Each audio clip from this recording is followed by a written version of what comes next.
Here's a good question for you guys. Why do the manufacturers micromanage our trucks? Now you may or may not have heard, but the GMC Sierra HD and Chevy Silverado HD 3/4 tons are under recall.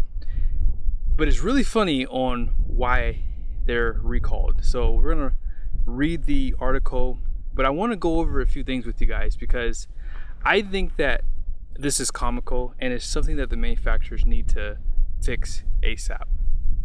Now, I did find this article on GMAuthority.com, and it says here General Motors has issued a new safety recall for certain units of the Chevy and GMC HD in response to incorrect tire pressure information supplied with a specific accessory tire and wheel package. The information provided shows a lower tire pressure than is needed. Dealers will correct the issue free of charge. This is where I miss the good old days. I miss the days where you can just set your tire pressure and monitor it every month, typically. Tire pressure monitoring system was a good idea. Then it became a bad idea because if you guys don't remember, the 2024 plus GM trucks, you can no longer go into the dealership and change the tire pressure. They basically tie your hands to where if you want to run a lower tire pressure, you can't. So you have to wait for the aftermarket world to basically change the tire pressure. So if you do decide you want to run a bigger tire like I did, and you want to run it at the 65 PSI, well, if you have a truck, figure you have a 3500, for example, max tire pressure is 80 PSI. Now, most people don't want to run 80 PSI because it does stiffen the ride. And if you're not really towing a lot, well, why would you want to run the tire at max if you're not towing? Because that's ultimately the reason why you would run it at max PSI. Now, I'm going to answer a question in this video because some of you guys are confused by why my tire pressure is so low. I've done no upgrades to my tire pressure monitoring system, and I have not re-geared my truck for these taller tires simply because I don't really have to, because remember, my truck came with 35, so I only went to a 35 to a 38. So right here, if you own this truck or ZR2 HD, we are blessed with 55 PSI because this is considered an off-road truck. So 55 PSI all the way around. And remember this, the tires that came on this truck had a max PSI of 65 PSI, just like this one. So if I were to show you my tire pressure on the computer, I'm around 45 up front, 43 in the rear. Now, the reason why I do that is because it does soften the ride, and I'm not really towing that much right now, so there's really no need for me to have max PSI of 65, and that's what these tires are rated for. You see right here, these are load range E, max capacity for the tires 3,970 pounds, which is more than the tires I replaced, at 65 PSI code. So what I normally do is I pull my truck into the garage, and I normally do it early in the morning. I'll air up the tires because you're supposed to do it when it's colder. And that way I get a accurate reading for the tire pressure, because obviously as you drive, the tires are going to heat up, and that's okay when they do go over the tire pressure, because that's what they want you to do. They want you to air them up at that cold PSI. That way you have a accurate reading, because if you do it while it's hot, well, it's going to be even higher than what it's showing. Let's keep reading. Problem. Certain units of the Chevy Silverado and GMC HD equipped with the enhanced towing option, which I believe is the max trailering, and a certain 20-inch accessory tire and wheel package may include incorrect tire pressure information stating that the rear tire should be set at 70 PSI rather than the correct rear tire pressure of 80 PSI. The hazards, inflating the rear tires to 70 PSI rather than the required 80 PSI could reduce tire performance while the truck is towing very heavy loads, potentially increasing the risk of a crash. I wanted to take a moment so you guys can marvel at my truck. Most of you guys know I did install the winch. I have videos coming on that really soon. I'd already released one showing you guys the unboxing. Also, love my M84's video coming on that really soon. But my Banks exhaust, I could not be happier because of the fitment, guys. And I have not cleaned my truck. I just wiped it off a little bit at Josh's shop when I put this on. And you guys can see, I don't have any big black on the side of my truck anymore. So this has definitely moved the exhaust out a little bit, and now it goes out this way without getting my truck all dirty, and it won't burn my step. So I'm going to go ahead and replace that at some point too, but I'm not in a rush because it's not a big deal. It's not, honestly, I may not even replace it because it's not that big of a deal. But yeah, I love my wheels. That's something I love about these foundation wheels, they hold the tire pressure so much better than the factory wheels. I don't know what it was, but I could never get the tire pressure to stay accurate. Like, it would always fluctuate so much. And you guys would call me out on it, but I was just doing my best. But yeah, unfortunately, if you got the max trailering package on your truck, well, that does increase the tire pressure to 80. And now you have to go into the dealership, get the recall, which means if you were comfortable running your tire pressure a little bit lower, now you have to raise it again because the manufacturer says you have to. And I get it. Obviously, max tire pressure gives you the most capability in those tires. So if you're running it at a lower PSI and you're towing a heavy trailer, well, that could cause problems. So here's the fix. Dealers will first inspect the vehicle to verify that the 20-inch accessory tire and wheel kit is installed. If the wheels and tires in question are indeed present, technicians will then reflash the engine control module, install a corrected tire information label overlay, inflate the tires to the correct pressure, and complete a tire pressure monitoring system relearn procedure. Affected components, basically 20-inch accessory tire and wheel package, tire information label, engine control module, and tire pressure monitoring system. So it shows the trucks that are affected here. And it says only trucks equipped with the enhanced towing option and applicable 20-inch accessory tire and wheel package are included in this recall. And then there's just a little bit more information down below. You see right there, they have access obviously to change the tire pressure on your truck.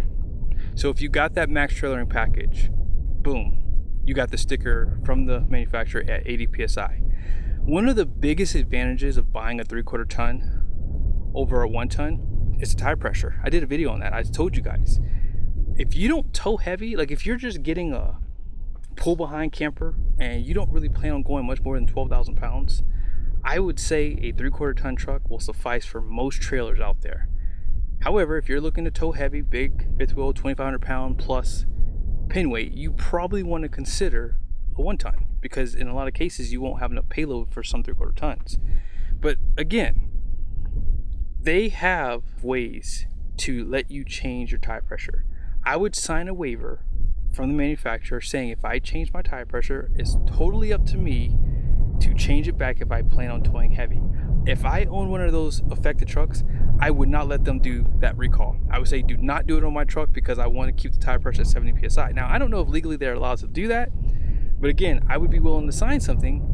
That way liability falls back on me. So one of the reasons why I've done so much of this truck is because I've assumed liability for it. Because of my weight loss program, my engine, transmission, drive axles are kind of up to me now to fix. Now, obviously, if I do have that dreaded oil cooler failure on my truck, I am going to get that fixed under warranty. You know why? Because even if my truck was bone stock, that issue could happen. Just like the exhaust manifolds. If the exhaust manifolds were to fail on my truck, that is something that I have seen on these trucks too, and they are prone to fail even before 10,000 miles. So these are things that, even though my truck has a lot of modifications to it, I'm still on the hook. But why can't I change my tire pressure on a truck that I purchased? I spent $91,000 on this truck when it was brand new, and they're basically telling me that I can't change the tire pressure on it. That is insane. And speaking of micromanaging, if you want to tune your truck, it's the same thing. You pretty much have to pull your ECM, ship it out to basically get it unlocked if you want to tune your truck. So there's just a lot of games that the manufacturers play, even down to just doing upgrades for like the intake system, right?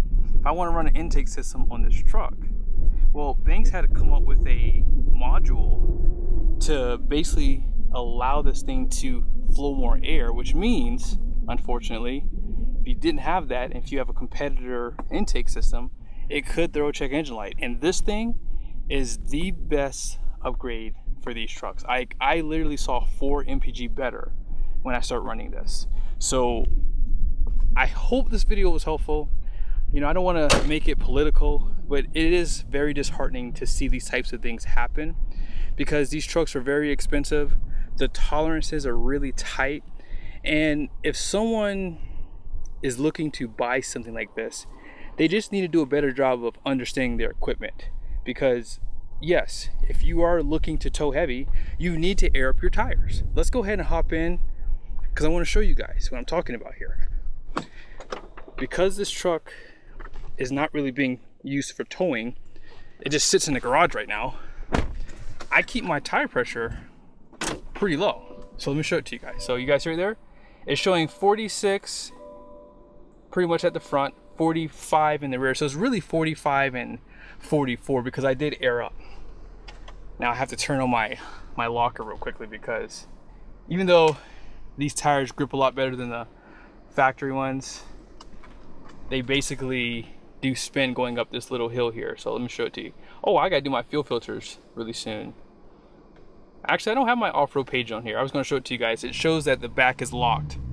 But yeah, man, I'm still slipping a little bit, but that's what I love about having a rear locker, because if I mean, the G80s are good too, don't get me wrong, but just having the back wheels locked in, I was able to get up without spinning. If I were not to use that, I would still be trying to get up off of that little incline. And it's not a big one, but yeah, if you have a truck, you know, in the affected range, you will have to get this recall. I'm not going to tell you that you can fight it or you can prevent them from basically making you do it. But if it were me, I would probably avoid it, because I do like the idea of being able to run the tires a little bit lower.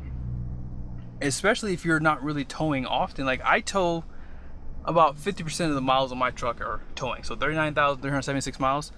About, I would say probably 18,000 of that is probably towing. So I do tow often, and when I do, I always air my tires back up, unless I'm towing just my race trailer. But when I had my fifth wheel, when I had this truck, I did max out at 65, because I do want the best stability possible with the tires, and I don't want sway. So hope this video was helpful. Let me know your guys' thoughts down below. There are some options out there if you do want to run lower tire pressure. I think Rough Country has a module, but it is super expensive, and it's not a quick, easy install. If you want to run big tires and do all this lift crap, I think the best truck to do that with is Ram. I think Rams are just easier to modify without having to be, you know, hit so hard with all of these locks. I think Ford also is pretty easy to modify. I think GM trucks, it's just a little bit harder, a little bit more stringent. So if you're in the market to do a lot of modifications, consider that. Later.